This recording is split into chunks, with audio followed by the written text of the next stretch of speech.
This is officially the worst soldering job you would ever see. Let me show you.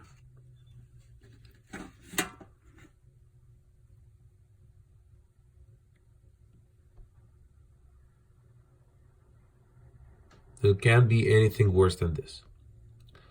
However, I hope it works. So let me tell you the story of this one. This particular automotive computer is something that you fix on a transmission, and it controls the transmission. However, this one was faulty. Reason is it detects that these sensors don't read correctly, and it turned out that this is a common problem, that one of these wires, particularly the first one to the left, is faulty and it disconnects somehow, which was the prompt for us to open it up and try to fix it. Normally it costs somehow around $500 to send it to someone to fix and bring back. So we thought, you know what, we might as well try it out ourselves. So the first problem we found is that the metal surface that we need to weld to is an alloy that does not stick to regular soldering. And there's a reason for this. Because if you solder the vehicle, the transmission itself goes above the temperature of welding and melting this particular solder. So if you weld with using this one, definitely you will lose the connection, which is another challenge that we are facing right now. But I'll go through this. So the material that we found inside is very much similar to this particular motor, the smaller toy motor. And we tried so many things, including this particular piece, soldered it. It still did not work.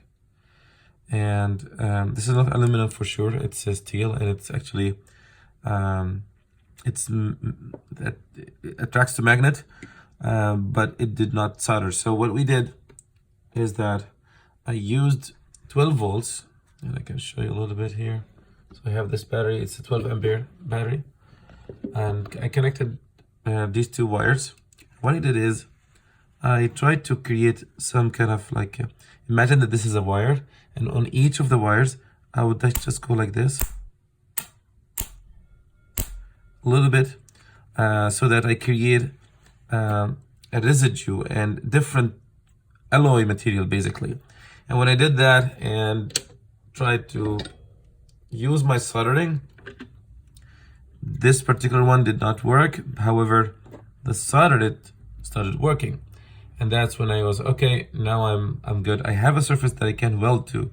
When I have this thing, now the second challenge was that, let me try this by the way.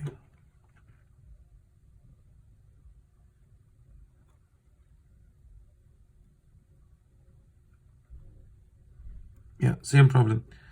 Yeah, so soldered it only was the solution for it.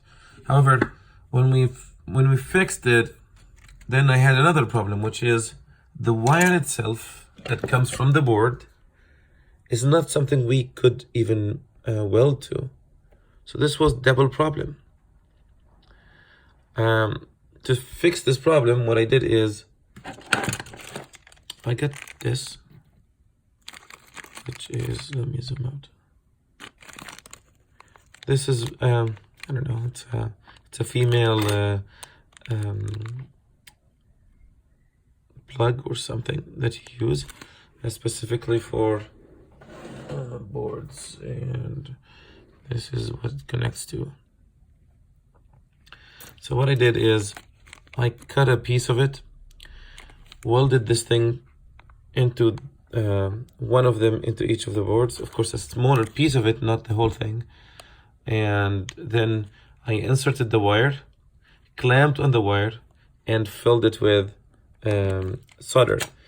The attempt here is that I know solder would not connect to it, I mean like bind to it, but it will increase the surface of connection, and that hopefully and most probably would decrease the fault error or rate. And that's how I connected these four wires. Now it comes to leaving it. I can't leave it this way because the moment the engine and the transmission is hot enough, all of these will melt, and the next thing you know is that they are touching each other and cutting loose. So what I'm going to do is I'm going to use this epoxy. I'll mix quite a bit of it and then insert it here in the corner and really fill this space so that it does not move around. Even if it melts, which I know will happen, but it doesn't move around, and hopefully this will be enough to get the job done